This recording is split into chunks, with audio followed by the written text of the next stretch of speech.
Então, boa noite, pessoal. Então, iniciando a aula de hoje, né? Nós vamos dar continuidade aí no material sobre violência doméstica, que é um assunto que ah, entra dentro da psicologia e no momento ele é muito atual. Na última aula a gente até discutiu um pouquinho sobre os casos que pode ter aumentado e pode estar aumentando durante esse processo de quarentena, né? E a gente encerrou, tinha falado do caso da Isabela, e teve esse caso também da Procuradora de Justiça, que é acusada de maus tratos. A denúncia é contra uma menina de 2 anos que ela tentava adotar no Rio. A procuradora estava habilitada pelo Cadastro Nacional de Adoção e tinha a guarda provisória da criança.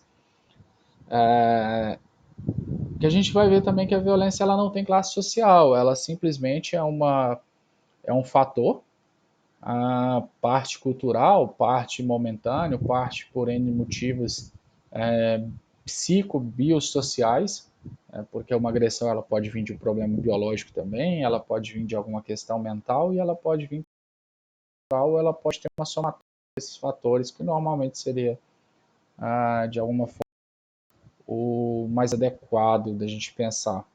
E não tem classe social, da pessoa que mora lá numa casebre de palha até numa pessoa que mora numa mansão. Então, uma procuradora dessa não ganha pouco. Então, ela já seria uma classe média alta, classe alta, dependendo do tempo de serviço dela. Eu acredito que já seria por aí. Outra situação aí também foi a questão da babá, que é suspeita de agredir e abusar de bebê de 7 meses. Os pais da criança flagraram as agressões após estar lá numa câmera, que registrou momentos em que Ângela Cristina, 38 anos, aparece maltratando o bebê na sala da casa onde eles moravam, né? Então, a gente está vendo aí que às vezes a pessoa está numa situação de empregado e nem todo mundo tem o dom. Todo mundo quer trabalho, na verdade, todo mundo quer remuneração. E querendo ou não, nós não escolhemos onde nós trabalhamos, nós meio que buscamos uma forma aí de nos sustentar. E querendo ou não, você trabalha no lugar onde você gostaria? Se sim, você está numa classe privilegiada, porque nem todo mundo está onde deveria estar, nem todo mundo trabalha do jeito que gostaria de trabalhar. Então, às vezes, nesse caso aí, uma babá, ela não conseguiu lidar com essa situação e acabou agredindo a criança. Não sei qual é o contexto, mas independente de qualquer coisa, ela é uma agressora. E os pais começaram a suspeitar, talvez por sinais físicos da criança ou por agitação emocional, e eles instalaram uma câmera para poder trazer a verdade à tona, né? E acabaram, isso não foi só um caso, vários casos com babá. E aí, então, Pamela, acontece essa questão das internets, infelizmente, que o pessoal, mas o pessoal às vezes, se for Wi-Fi, desliga e reinicia o modem. Se for dados móveis, tenta desligar, colocar no modo avião e sair do modo avião. Vou só mandar uma mensagem, porque a pessoa às vezes não consegue me escutar. Ah,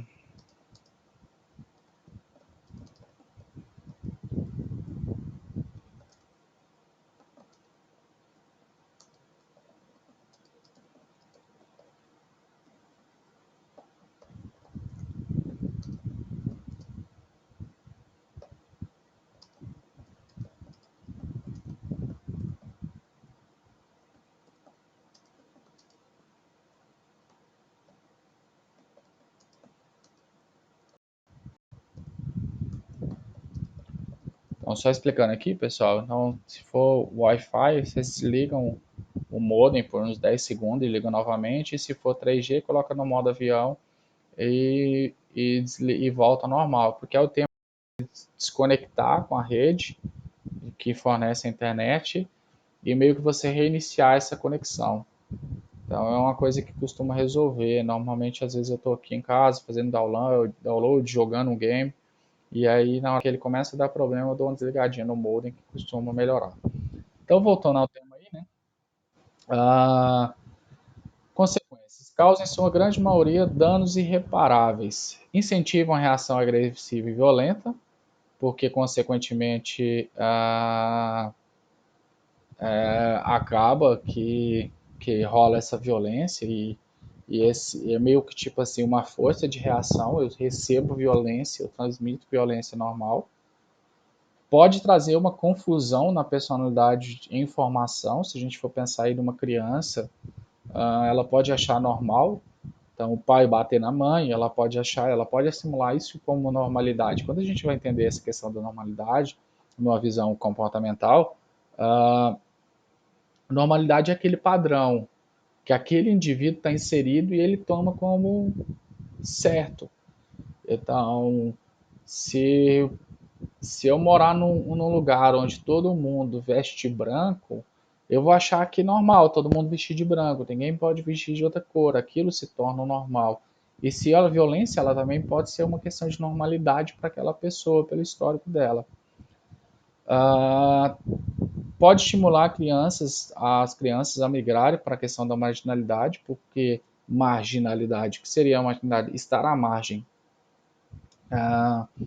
Aquela revolta interna pode se transformar numa, numa violência interna, numa revolta interna, e ele vai precisar analisar isso, e ele acaba buscando grupos que reforcem isso, que seria nessa marginalidade.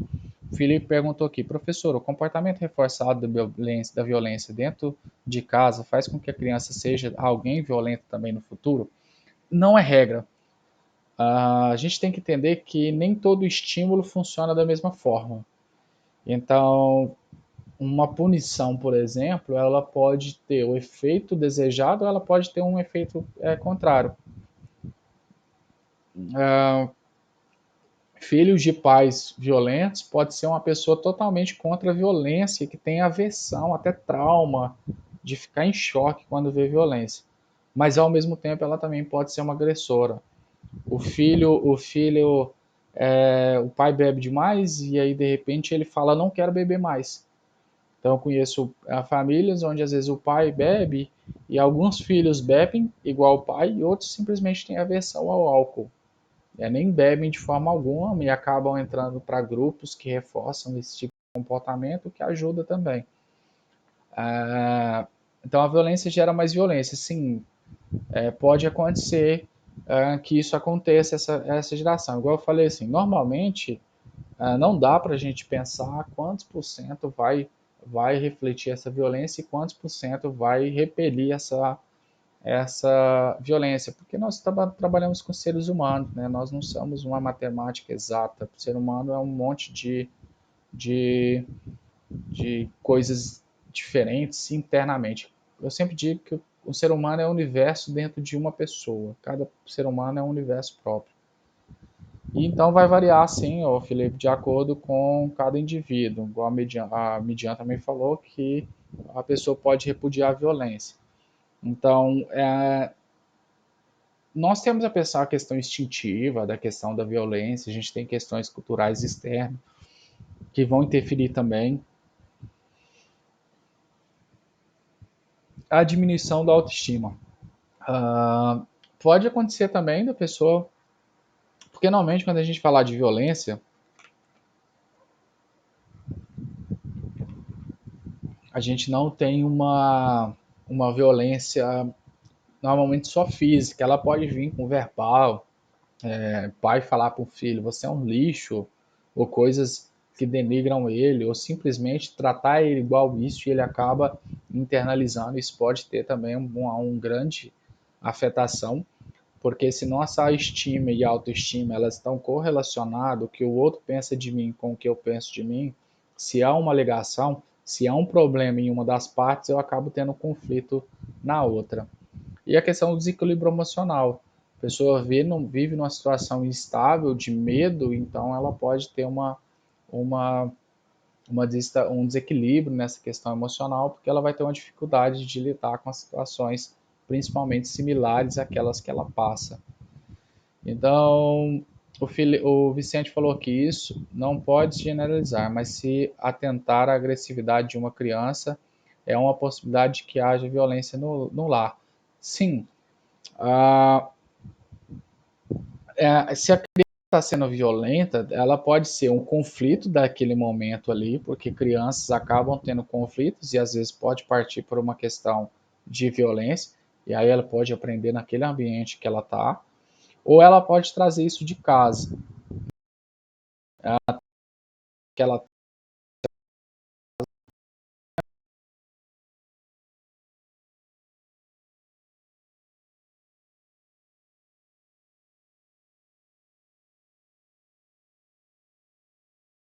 Vicente é sim uma questão de investigar. Então, por exemplo, se você atender uma criança que teve um encaminhamento, sei lá, na psicologia escolar, teve um encaminhamento falando que ela está violenta, às vezes tentar ver o que essa criança está assistindo, como é que é o lar, perguntar para a criança, colocar ela para desenhar. Então, são formas de você tentar descobrir aí de onde vem. A violência também traz consequências negativas no âmbito físico, psicológico, até social do indivíduo que sofre. Sim, é bem complicado. Pais, por exemplo, que bate na mão do filho e quebra o dedo, tem a questão física, pode ter coisas mais violências, marcas físicas permanentes. Não sei se vocês escutaram a música que eu falei na última aula. Ah, e aí eu acho que é uma questão aí da gente refletir. Então a Manu colocou aqui que o Bolsonaro falou que as mulheres estão apanhando, por isso a quarentena tem que parar. Infelizmente, é uma cultura que reforça, porque, tipo assim, é normal apanhar. Então, a culpa agora do homem bater na mulher é porque ela tá dentro de casa, ele está dentro de casa há mais tempo, ele está preocupado com as coisas do dia a dia e ele vai descontar na mulher. O problema não é descontar na mulher, é a frequência. Ah, em que contexto, a Pamela perguntou aqui, em que contexto a violência é bem-vinda? Vamos pensar o seguinte, Pamela, eu acho que não existe um contexto que a violência seja bem-vinda. A gente tem que entender que a gente tem uma parte instintiva, nós somos seres de alguma forma competitivos, que buscamos a sobrevivência, etc. Ah, mas assim, eu acredito que dentro dessa pergunta, talvez quando é para se defender, é, a gente às vezes tem mania, não, a gente não pode tratar o mal com o mal, etc. Mas muitas vezes a palavra, a tentativa de ajuda, normalmente a gente tem que sempre recorrer à justiça, mas nem sempre a gente vai conseguir parar uma violência só com diálogo. Infelizmente eu tenho que concordar que às vezes não dá para você dar flor para um cara que está querendo te agredir. Então acho que tem um meio termo. Não é que ela é bem-vinda, eu não usaria, mas às vezes, querendo ou não, se defender é necessário. Então, às vezes, a mulher ela tem que se defender, a criança é mais difícil ela se defender, mas tentar formas de defesa de alguma forma. Porque se a gente for pensar, a mulher ligou para a polícia e nada foi feito, às vezes por um despreparo da pessoa que está ali à frente, aí o que ela vai fazer? Ela vai continuar vivendo aquela vida, apanhando?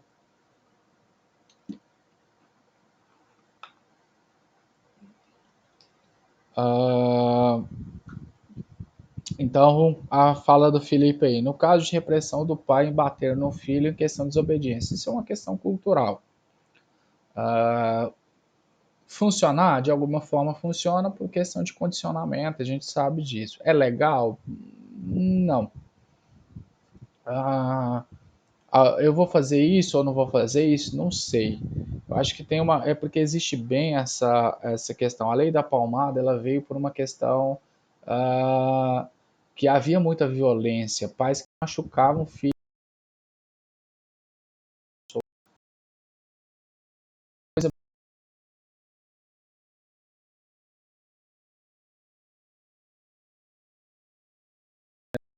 A lei da palmada ela veio para poder tirar a questão da violência de dentro de casa, mas assim, ao mesmo tempo ela veio com uma falta de preparo para a população que não sabe como mudar isso. Então a gente tem um viés aí a ser estudado, seria até um tema de um TCC talvez. Ah, A Manu falou assim: tem a palmada, peia, o bater e tem o espancar, o exagerar na força. É porque aí a gente também tem que entender, a gente tem um entendimento cultural de que existe um limiar. Até aqui é corrigir, passou disso aqui é violência. E esse limiar é uma coisa mais difícil. Ah, então, assim, só para reflexão, Manu, bater para corrigir e não machucar. Então, o que que não é machucar e o que que é corrigir? Qual é o limite disso? Só para a gente refletir, para todo mundo refletir. Ah, a questão cultural, ela vai passando, a gente mudar uma cultura é um pouco mais difícil, Felipe. De acordo com o passar do tempo, isso vai mudando de acordo com adaptações na própria psicologia que vem sendo mais abordado na sociedade. Concordo até a questão do passar do tempo, a questão da adaptação, e a psicologia eu ainda acho que tem pouca visibilidade. As pessoas falam muito de psicologia, mas procuram um coach, né? Então a gente já entende que as pessoas não estão entendendo muito o papel da psicologia, o que é uma psicologia. Ah, a repressão, Midian, ela é necessária, ah, porque se a criança ela vai partir do princípio do prazer. Se ela não for limitada, ela vai ter um problema de frustração, porque o mundo não é como a gente quer, a realidade não é como a gente quer. Infelizmente a gente tem essas questões aí. Jaque, boa noite. Professor, mas a questão da palmada resolve? Sim e não. É igual eu falei anteriormente, a questão do estímulo. Ah, aquela punição ela pode ter um efeito positivo de não gerar novamente aquela situação que eu não queria que continuasse ou que acontecesse novamente, e ao mesmo tempo ela pode gerar um estímulo aversivo, entendeu? Não resolve nada e aquela criança vai criando um problema interno, vai começando a ficar em fúria, raiva. Então uma coisa assim que é que é necessário. Então a gente tem que pensar nisso aí. O que que funciona? A gente tem que ver qual é esse ponto, entendeu? Ah, sim, a Manu reforçou a questão lá da crítica. Eu falo que o povo, né? O povo está ansioso, depressivo e se procurar, procura o psiquiatra. Né? Então, infelizmente, a gente tem essa questão aí. E quanto à questão da violência, nem sempre resolve. A gente pode ter um resultado inverso do esperado ou do desejado. Sim, não. Na verdade, Midian, qualquer questão de violência, de contexto, já é proibido por lei, existe lei para amparar isso, então a gente tem que pensar.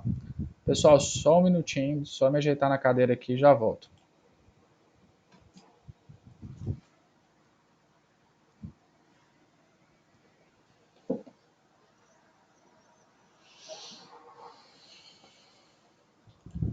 Pronto, foi coisa rápida. É que eu uso uma mesa de escola para poder colocar o computador e uma cadeira que não é muito confortável para poder dar aula. Eu ainda não consegui ajeitar uma forma que fique bem mais confortável, mas eu já ajeitei aqui. Então, pessoal, tem essas questões. Nem toda vez que você fizer uma coisa com o ser humano, o resultado vai ser exato igual ao esperado. Ah, então, até onde vai corrigir? Manu, a gente tem que começar primeiro a não banalizar a nossa própria profissão. Infelizmente, nós psicólogos muitas vezes criticamos nossa profissão mesmo, entendeu? Um psicólogo que fala, eu não preciso de terapia. Aqui não precisa o quê, cara? Você está lidando com o seu problema de vida e ainda está lidando com o problema do outro. Como é que você não precisa de terapia? Se alguém me perguntar, você está fazendo terapia? Não, no momento não, infelizmente por algumas questões da minha logística.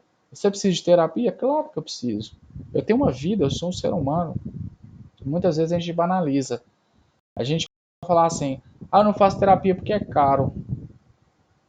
Então a gente às vezes tem até prioridade, às vezes realmente não tá cabendo no orçamento, etc. Isso é normal, mas a gente banaliza, é porque é caro. Não, não é caro.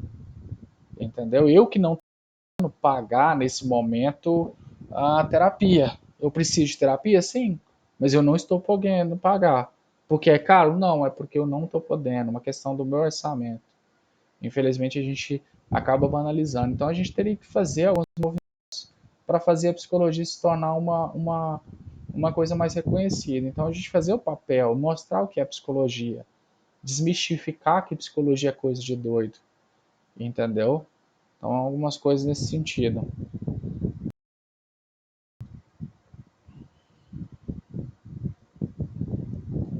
Então a gente tem que essas questões aí. E aí, em caso de violência, o que, que eu faço? Como é que eu vou proceder?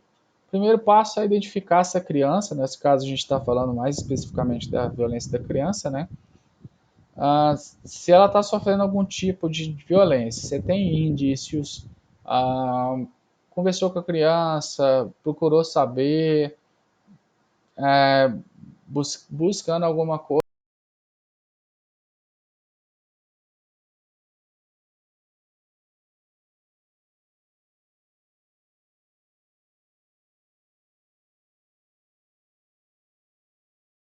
você está passando o endereço, pode procurar o.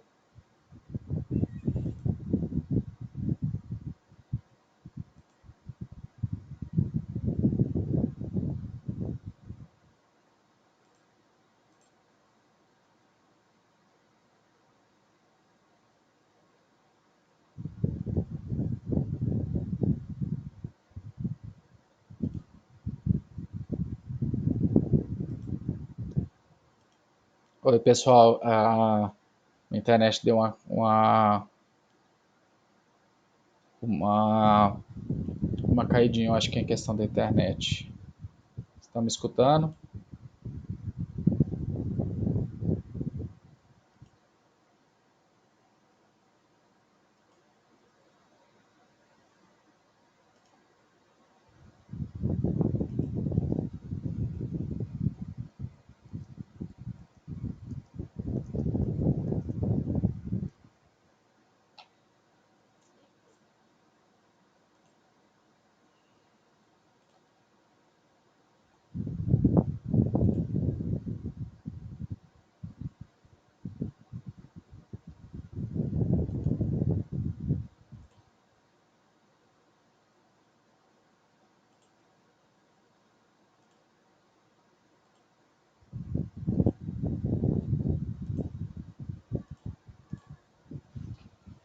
Oi, pessoal, voltei. É a internet que deu uma caidinha aqui. A gente está de volta, desculpa aí, não sei o que foi que houve, não. Só ver o que aconteceu aqui. Ah,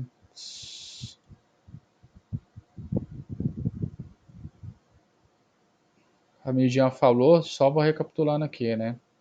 A Midian falou que só de falar que não precisa já é motivo suficiente para começar, isso é claro. O Vicente falou, sempre eu costumo dizer que não faz fazer terapia quando é extremamente necessário, mata do mesmo jeito que um câncer, gastrite, etc. E gastrite tem resposta, a gente tem os efeitos psicossomáticos, né? A Jaque falou que o CRP deixa desejar essa desmitificação. Jaque, quem conhece o CRP? No fim das contas, quem conhece o CRP são os psicólogos. A gente acaba, não porque eu seja membro do CRP, mas assim, o que a gente está fazendo para desmistificar? Nós temos o hábito de delegar tarefas, a, colocar um compromisso. Porque foi ele, é porque meu colega. A gente tem que começar a pensar aí nessa situação. E a gente tem que refletir o que eu estou fazendo isso, por que eu estou fazendo esse movimento. A Manu falou que para mim há uma guerra entre psiquiatria e psicologia. Ah, sim, há uma disputa nisso aí por uma questão de ser profissões, mas são profissões complementares. Eu acho que a gente tem muito a acrescentar à psiquiatria, a psiquiatria tem muito a contribuir também, a acrescentar a nossa profissão.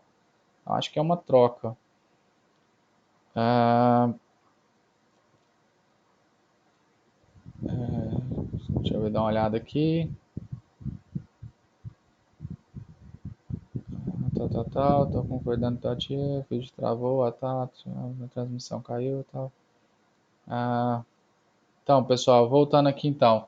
Então, assim, a gente tem que respeitar. Eu conheço profissionais, neurologistas, psiquiatras, que são ótimas pessoas de se debater, de se levar casos, discutir casos, que trazem casos para mim para ser discutido, eu levo casos para eles, isso é muito positivo.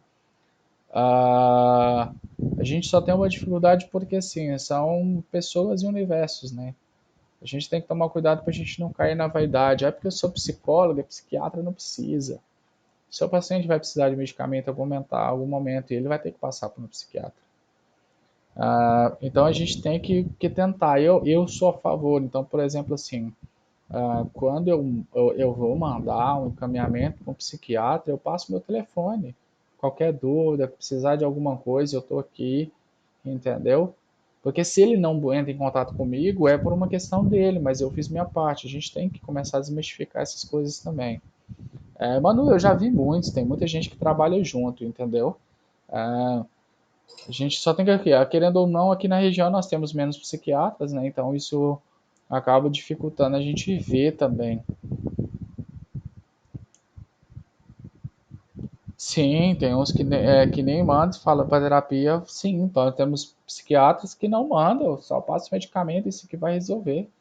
E nós temos psiquiatras que falam assim, não, cara, você nem precisa de medicamento, vai lá, se você vê que vai piorar, você volta aqui. Então a gente tem essa situação. O meu entendimento é o seguinte: medicamento é necessário quando ele é necessário. Então a gente tem profissionais ignorantes dos dois lados. Tem psicólogo que acha que não é necessário um psiquiatra. Então, querendo ou não, a gente tem que pensar. E Felipe, não é nenhum caso extremo, é um caso de necessidade. A gente tem que ter a terapia para equilibrar a mente, mas às vezes a gente precisa de algum tipo de medicação para equilibrar o corpo, que a gente também é bio, né? A Rafa perguntando aqui, se chegar um caso para nós de um adulto que fala que gosta de ver crianças nuas e tal, é, é, no caso seguinte, se nesse tipo de situação, Rafa, onde a pessoa já está fazendo, tocando numa criança, já está fazendo algum ato libidinoso, é obrigação nossa fazer o processo de denúncia. Então a gente tem que fazer a denúncia. Então, pessoal, só vamos assim, só para voltar no foco, não vamos entender que, que tem profissional e profissional. Você vai ter psicólogos e psicólogos. Já tem psicólogo, um psicólogo que fala que não precisa de terapia, a gente já vê que também tem profissional da psicologia que tem problema. E quanto à questão da Rafa aí, então é uma questão. O desejo não pode ser condenado. O desejo é patológico. Então, a pedofilia não é crime. A pedofilia é uma doença, uma patologia. Ela precisa de tratamento. Mas no momento que o indivíduo passa a cometer um ato libidinoso com uma criança, independente do nível e do grau desse ato, ele passa a ser um criminoso. Então, o fato dele ter a patologia não impede ele de cumprir o crime, porque ele ainda tem consciência que isso não é certo.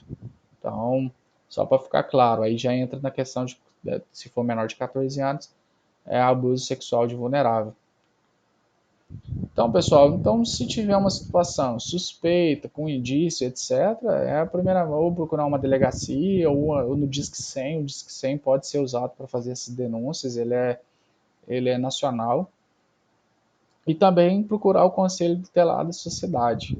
Ah, mas o conselho não funciona. Ah, mas você já procurou o conselho? Eu escuto muito isso aqui na região. Ah, o conselho não funciona. Você já procurou o conselho? Não, porque não funciona. Então eu já deduzo que não funciona, eu não procuro o conselho e continuo afirmando que não funciona. Então, é algumas coisas que infelizmente também a gente acontece nesse processo. Ah, então, o que prevê a lei? À luz do artigo 70 do ECA, o Estatuto da Criança e do Adolescente, é dever de todos prevenir a ocorrência de ameaça ou violação dos direitos da criança e adolescente. Só dois detalhes aí. É dever, então não é opcional. Todos nós temos obrigação. Tá? E a lei não vai, eu não quis me intrometer, não, você é dever seu.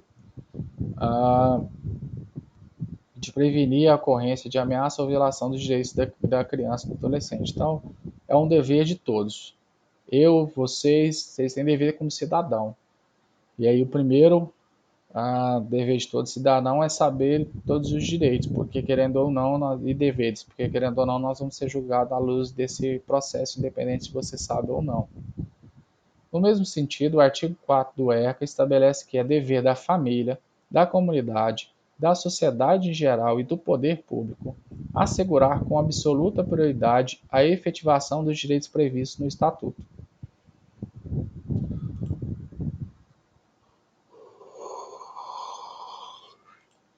Então, para a gente entender, então, é dever de todo mundo conseguir assegurar com absoluta prioridade que esses direitos sejam cumpridos.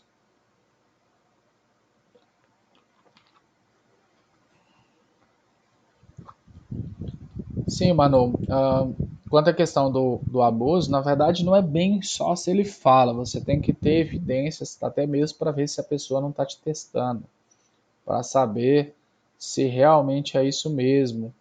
Porque às vezes o seu paciente ele pode te testar, ele pode querer verificar se há essa possibilidade. Então, assim, a gente tem que verificar, porque às vezes o paciente ele fala coisas para agradar a gente. Ele fala, ele te conta uma história porque ele fala, acho que meu psicólogo vai gostar, minha psicóloga vai gostar. Então, é uma questão assim da gente pensar. Então, pode ser que aconteça do paciente inventar uma história simplesmente para te agradar. Então, a gente tem que tomar um certo cuidado para ter certeza que aquilo é verídico. Porque se não for, a gente tem que tomar o cuidado também, porque se ele está mentindo, você vai fazer uma denúncia sem veracidade. Talvez ele contou só para você, então ele vai saber que foi você que vazou a informação. E aí, por causa disso, ele não vai querer continuar com a terapia. E às vezes ele vai precisar da terapia, porque se ele tem um desejo em algum momento, se ele não for trabalhar dessa questão com ele, em algum momento ele pode ter essa, essa necessidade de fazer. Se ele chega a esse ponto, a gente se torna corresponsável. Não que você vai ser responsável por lei, etc. Mas imagina, o seu paciente abusou sexualmente de alguém. E aí? Como é que você vai lidar com isso? Entenderam? Ah,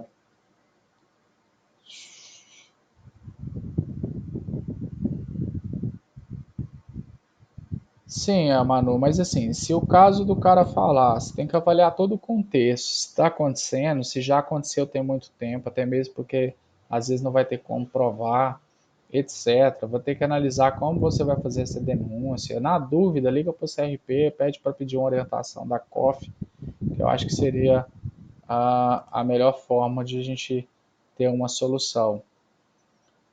Ah, então, o prever a lei é isso, né? A punição, no caso de maus tratos, a pena varia de 2 meses a 1 ano. Se a agressão resultar em lesão corporal de natureza grave, a pessoa pode pegar de 1 a 4 anos. Já no caso de morte, o agressor pode ser condenado de 4 a 12 anos. Isso vai variar também da interpretação do juiz, se não teve uma punição a mais, beleza, ele foi uma lesão corporal e ele utilizou um objeto contundente, sei lá, uma vassoura. Então isso pode avaliar, porque uma faca, alguma coisa, isso também pode ser agravante. Se alguém ajudou ele, tudo isso vai ser feito, aí já entra na galera do direito, né? E ele vai ser julgado a partir desse processo. Então, denuncie, né? Os filhos apanham dos pais. Tá no cartaz e a criança lendo ali. E aí essa criança tá onde? A roupa dela não tá rasgada. Será que ela está em condições de abandono ou não? Então é para refletir também. Aí em contravenção aí, que a gente fala das crianças, mas a gente também tem a violência contra os idosos. Algumas imagens um pouco fortes aí, né? Mas infelizmente é um assunto também a ser discutido. Só para a gente encerrar o assunto anterior, nem todo mundo dá conta de pegar essa demanda. Se você não tem estrutura, faça seu grupinho de pessoas para você refletir, entendeu? Então é uma coisa meio que a gente tem que pensar. É uma coisa às vezes de refletir mesmo, porque assim, se eu não dou conta, o que eu tenho que fazer? Eu tenho que simplesmente, ah, como é que eu vou dizer?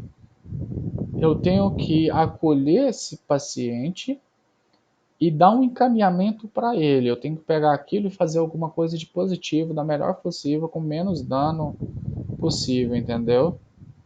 Então, uma coisa que a gente tem que refletir.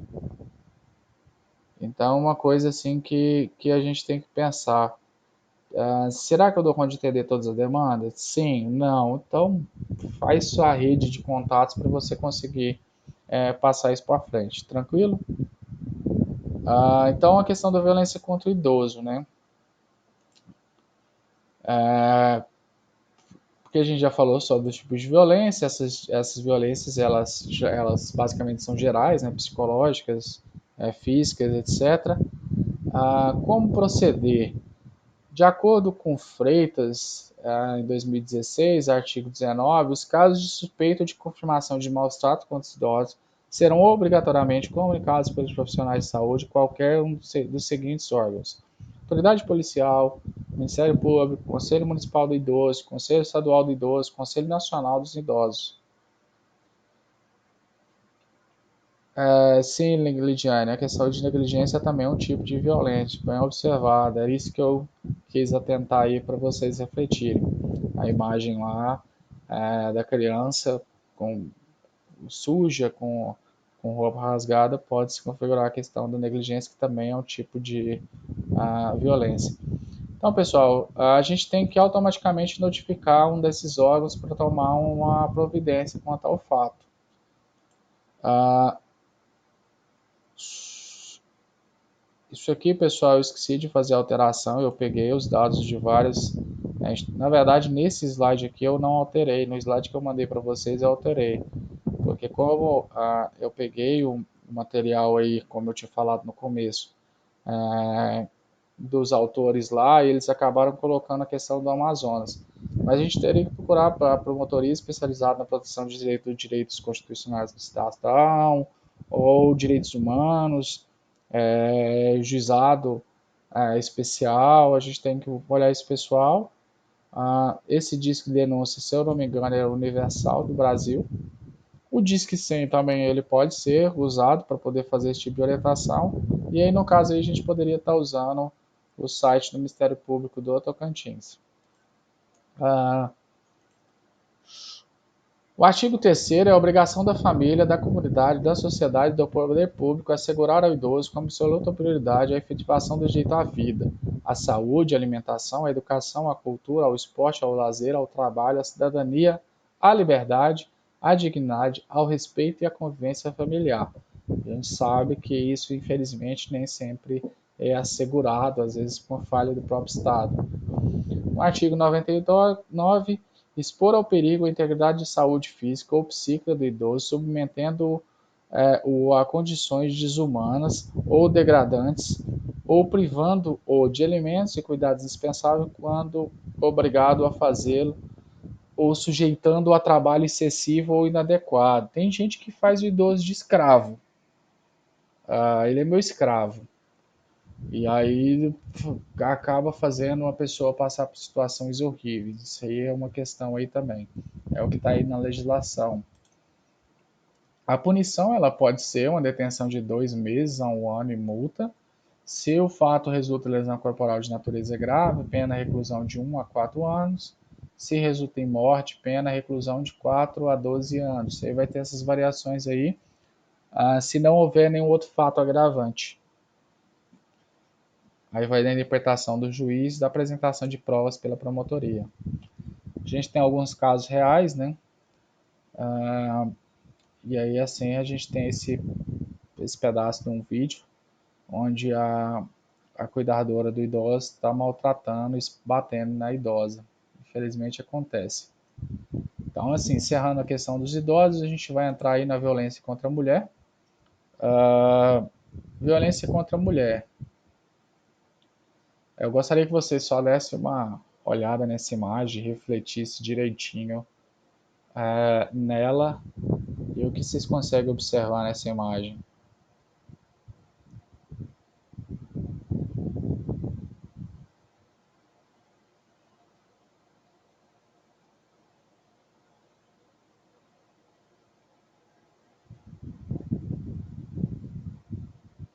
Estou aguardando, pessoal.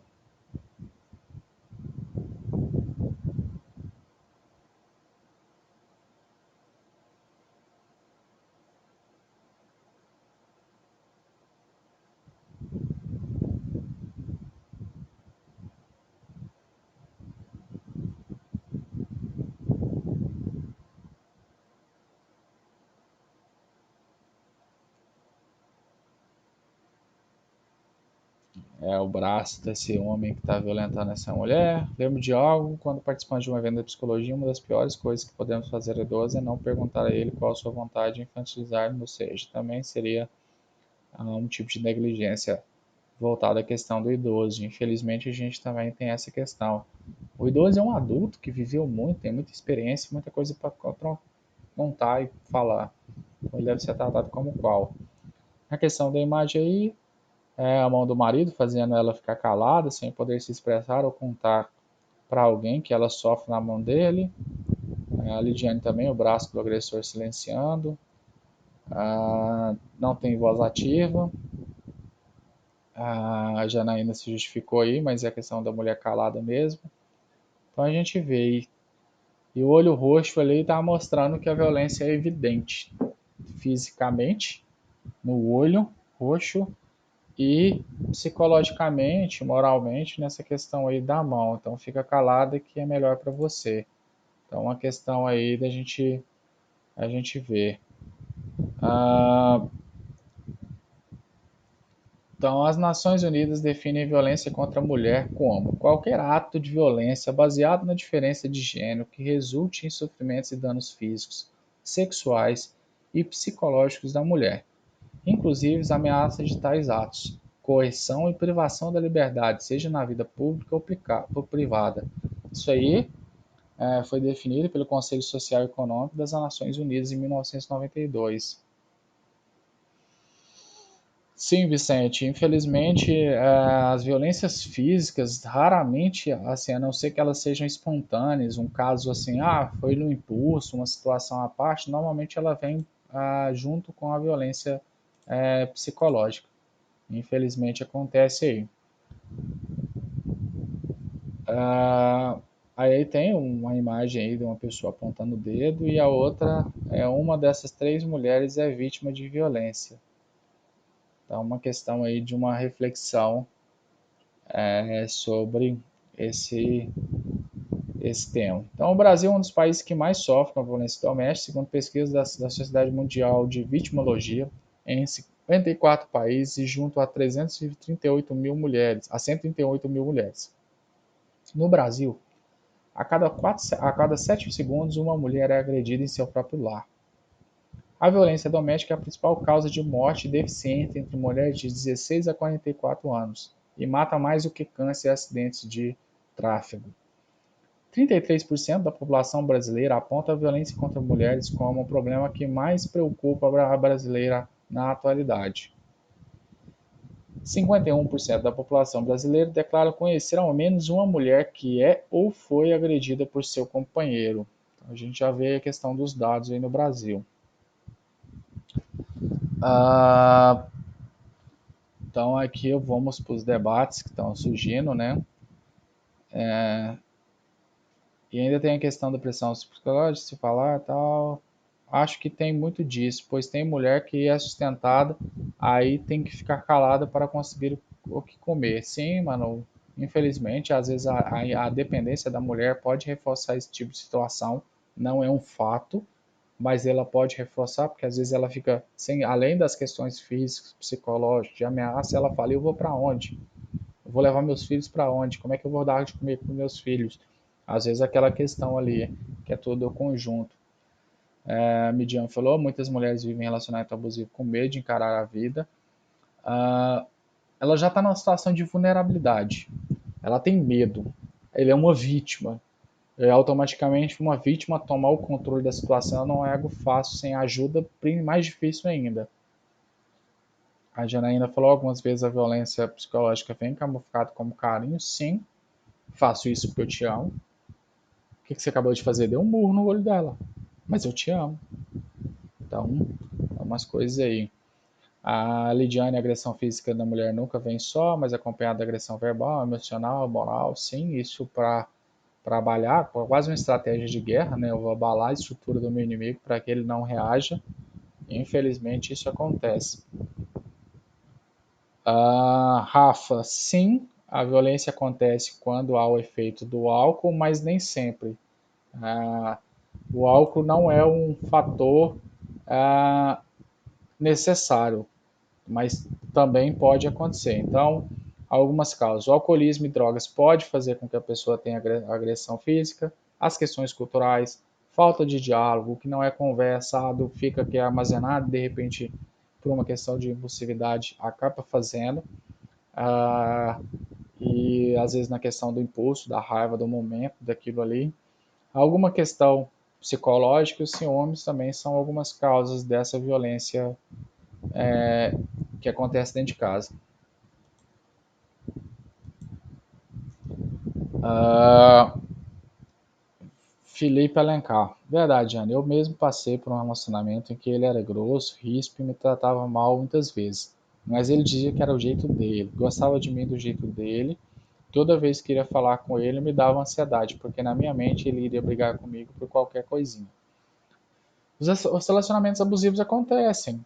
E assim, eu vou sair um pouco do contexto, mas acontece. A mulher também agrediu o homem, a mulher perseguiu o cara. Eu já presenciei coisas da mulher partir para violência física contra o cara também. Então, os relacionamentos eles podem acontecer de uma, duas ou ambas as partes. Quando ele está com ciúme, ele bate nela. Quando ela está com ciúme, ela bate nele. Se torna uma normalidade. E, infelizmente, isso é muito comum. E, querendo ou não, a cultura reforça um pouco, porque tem um ditado que diz, entre briga de marido e mulher, ninguém bota colher. Então, se ela está apanhando, não é problema seu, não se meta. Então, isso, infelizmente, também reforça. A Jaque fala que algumas confundem ciúme com cuidado, que ciúmes é um sinal de amor, de gostar. O ciúmes é um sentimento que ele pode ser tranquilo ou pode ser um sentimento violento. Isso aí acontece. Eu tenho um pouquinho de ciúme, eu tenho muito ciúme. Isso pode ser uma questão obsessiva, isso pode passar a uma questão de violência física, psicológica, etc. Ah, Novamente aqui está desatualizado, vocês acompanham aí pelo slide de vocês. Deixa eu ver se eu abro o slide aqui. Só um minuto.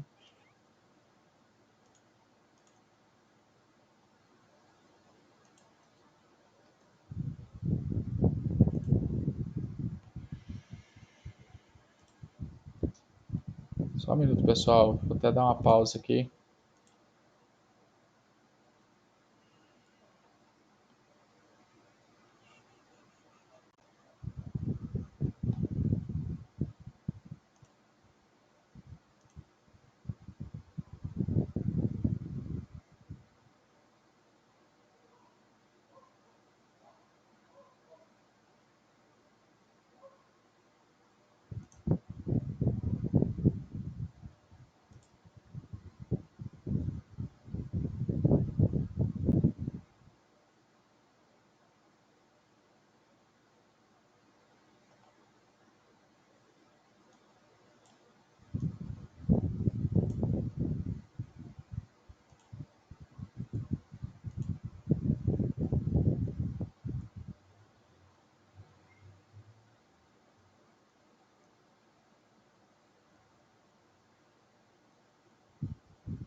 Então, pessoal, aí só sobre algumas as violências, algumas denúncias aqui no do Araguaína, né?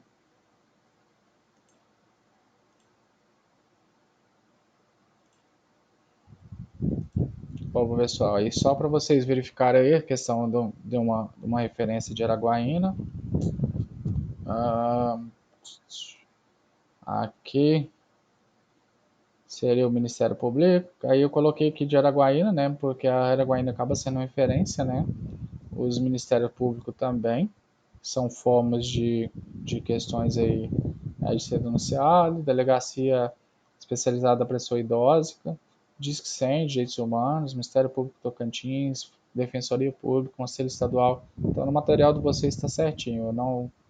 Eu acabei alterando os materiais para vocês e não alterei no material que eu estou usando para a transmissão. Deixa eu voltar lá. Então a gente tem que fazer essa denúncia nos locais necessários.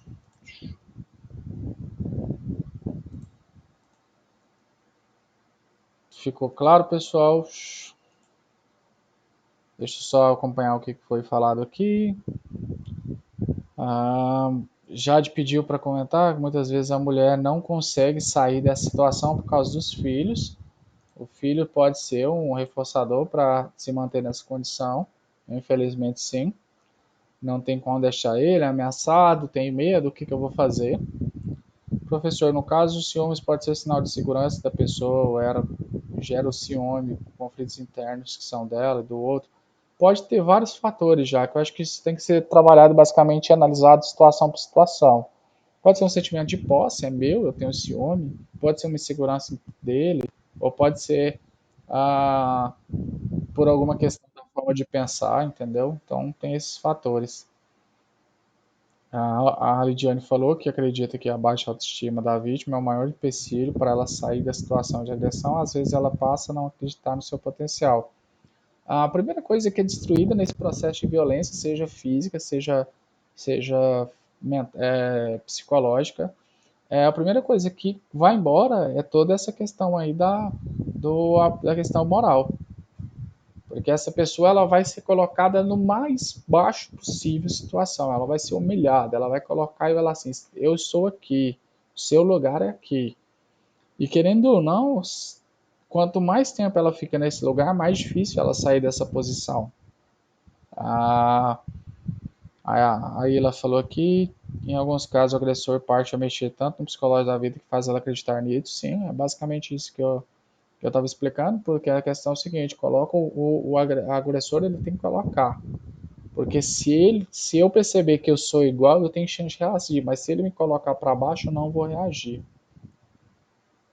A Rafa falou assim: bom, a violência não acontece só com homem com mulher, tem a violência que acontece com sua melhor amiga, até, enfim. A violência ela pode estar permeando todos os, os contextos, e sim, às vezes tem amigos que matam um amigo ou uma pessoa, pode fazer uma coisa para prejudicar o outro, terminar. Tipo assim, a amiga dá um jeito de infernizar a vida da amiga para ela não continuar com o relacionamento, porque ela não quer dividir essa amiga, enfim. Existem várias situações diversas. Quanto à questão da mulher, né, a legislação, né, nós temos a Lei 11.340, de 7 de agosto de 2006, que é a 2006, que é a Lei Maria da Penha. Sugiro a vocês procurar o histórico da lei, como ela foi criada, por que ela foi criada, quem foi Maria da Penha e tal. E ela cria mecanismos para coibir a violência doméstica e familiar contra a mulher, nos termos do artigo do inciso 8º do artigo 226, né, da Constituição Federal, na Convenção sobre a Eliminação de todas as formas de discriminação contra as mulheres e da Convenção Interamericana para prevenir, punir e erradicar a violência contra a mulher.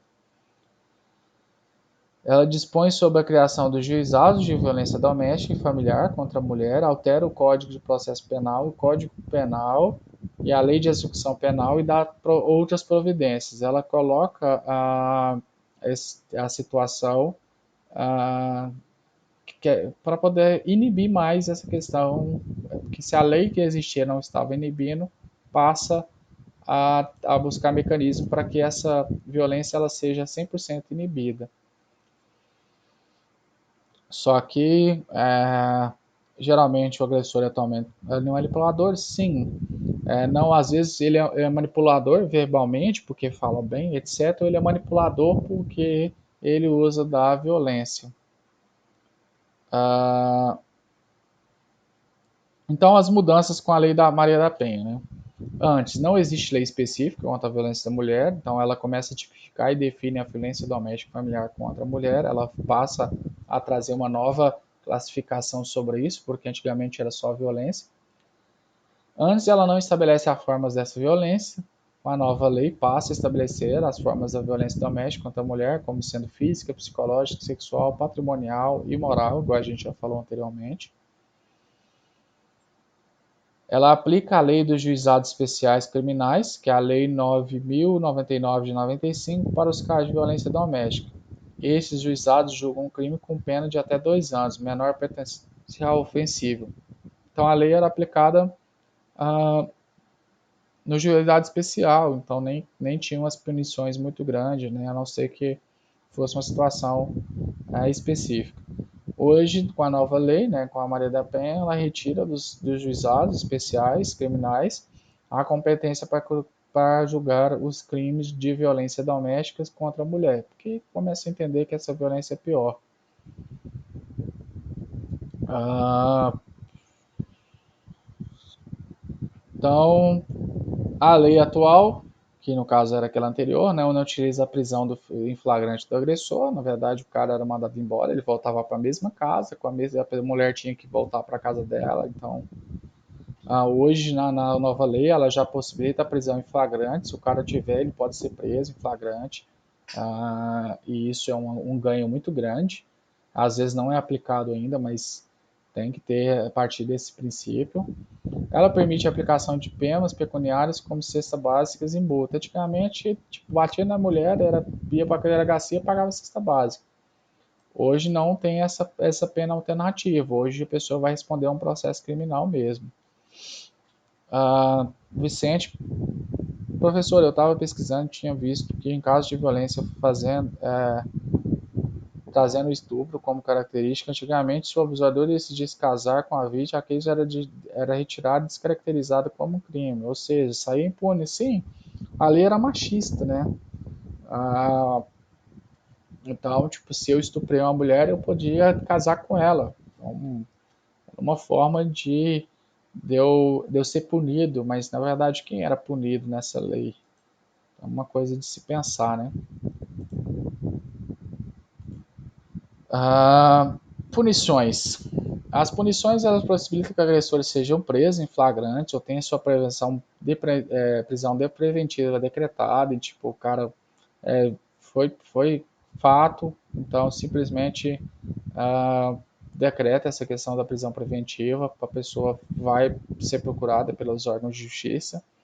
A pena de intenção dos crimes de violência doméstica triplicou, era de 6 meses a 1 ano e saltou de 3 meses a 3 anos. A gente tem que entender que também tem a questão da gravidade dessa violência, né? A saída do agressor do domicílio e a proibição de sua aproximação física junto à mulher agredida e filhos passa a ter a medida protetiva. Então esse indivíduo ele vai ter que arrumar um lugar para ele morar e os filhos e ele não vai poder ficar x metros dessa mulher, etc. O direito da mulher reaver seus bens e cancelar procurações conferidas ao agressor. Por exemplo, muitas vezes durante o casamento, até para evitar certas coisas, por exemplo, eu vou resolver uma coisa no banco, a mulher vai assinar a procuração, agora eu vou resolver em nome dela, então ele tem direito de tirar todas essas procurações. Altera o Código de Processo Penal para possibilitar ao juiz a decretação da prisão preventiva quando houver risco à integridade física ou psicológica da mulher. O juiz entendeu, é fato, o cara é violento, ele pode voltar para casa e pode terminar, ele agrediu ela, ele pode matar ela, então o juiz pode decretar essa prisão preventiva. E altera a lei de execuções penais para permitir que o juiz determine o comparecimento obrigatório do agressor a programas de recuperação e reeducação.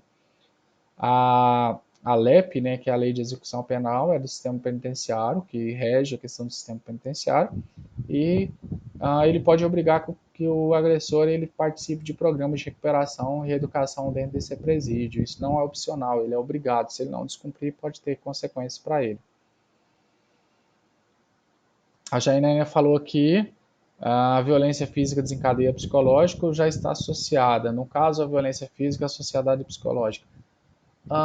É igual eu disse, é meio difícil, na verdade, muitas vezes esse contexto de violência ele é conjunto. Ele vem uma violência física junto uma psicológica, e de repente quebra, vem uma patrimonial, então aí termina com a violência sexual. Então isso aí pode ser bem conjunto. Eu acho que não tem uma coisa que possa vir antes. Então, às vezes o cara também, porque a gente vai ter que analisar caso por caso, então não tem como a gente chegar a uma conclusão. É que a Jaque falou assim, a psicológica chega antes. Muitas vezes sim, ela vem de forma subjetiva, etc. Às vezes não. O cara nunca bateu, de repente um dia ele bebeu, agrediu ela e a partir daquele momento ele continuou com as violências, etc. E não para mais.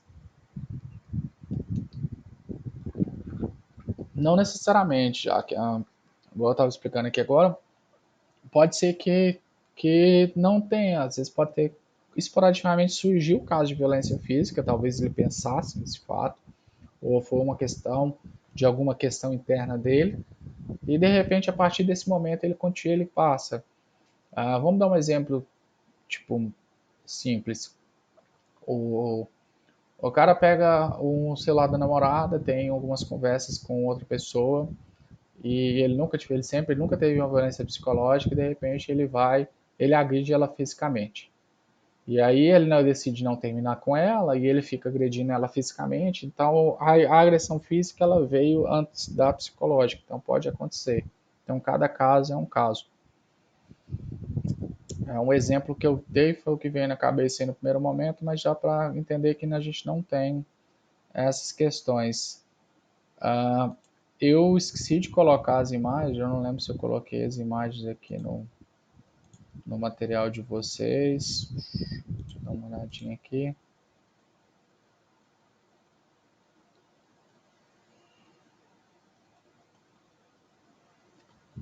Eu tirei a questão dos casos reais. Não, na verdade não. É porque por algum motivo não apareceu aqui. Eu vou tentar projetar o outro aqui, só um minuto. Então tá aí, né? Eu procurei, não tinha no material original, então nesse material que eu coloquei para vocês eu busquei, né? 10 anos da Maria da Penha. Peguei um material da Globo, né? G1 reúne mais de 4.000 notícias sobre esse fato.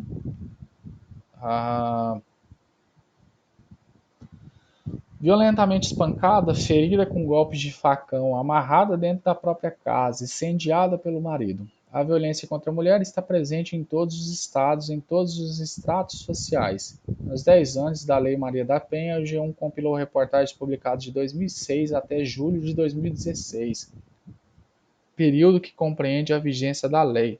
São 4.060 textos que reúnem histórias de mulheres agredidas, estupradas e mortas por maridos, companheiros, namorados ou ex-parceiros. E aí eu coloquei o link no material que eu mandei para vocês, que vocês podem estar acessando. Então são muitos casos.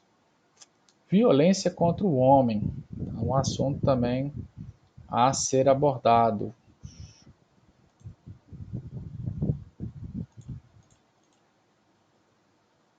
Vamos só voltar lá. Pronto. Então, violência contra o homem. Só ver aqui, né? O pessoal aí comentou a questão do que eu estava de comentar. Então, a questão da violência à mulher é assim: a gente não pode dizer que é regra. Comumente, a violência psicológica vem primeiro. Não é regra. Pode ser que em algum momento ela não venha primeiro. Violência contra o homem. Existe sim a violência contra o homem. A definição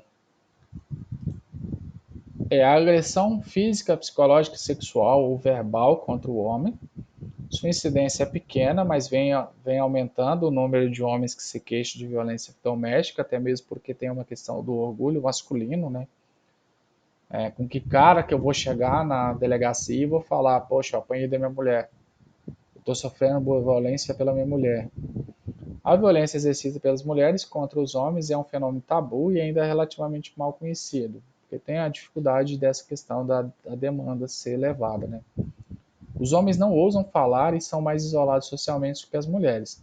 No caso de violência doméstica, eles são mal vistos e mal compreendidos, e se sentem ainda mais desanimados e humilhados. O cara chegar lá e falar que ele apanhou uma mulher numa roda de amigos, ele vai ser chacota por um bom tempo.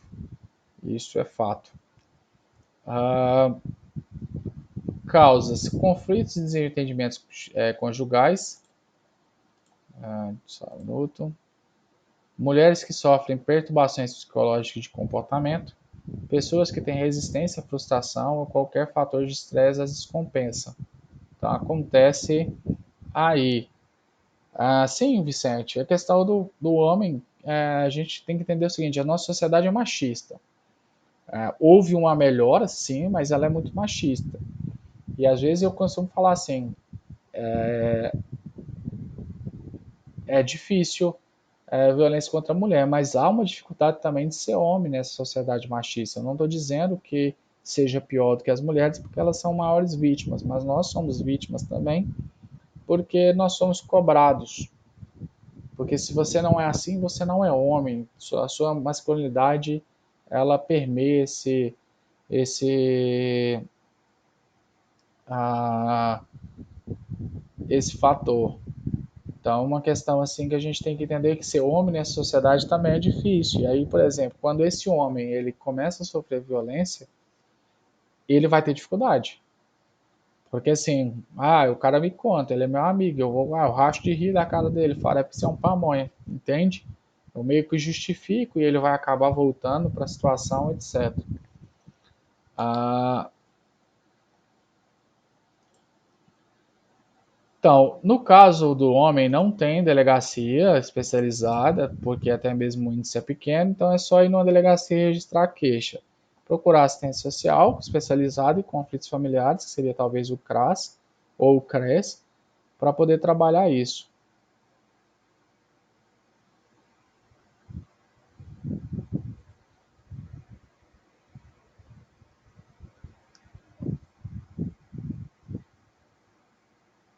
Sim, gente, assim, a gente tem as agressões, igual a Rafa deu o exemplo aí, às vezes um dá agride, o outro devolve, e às vezes, de alguma forma, isso pode se tornar corriqueiro também.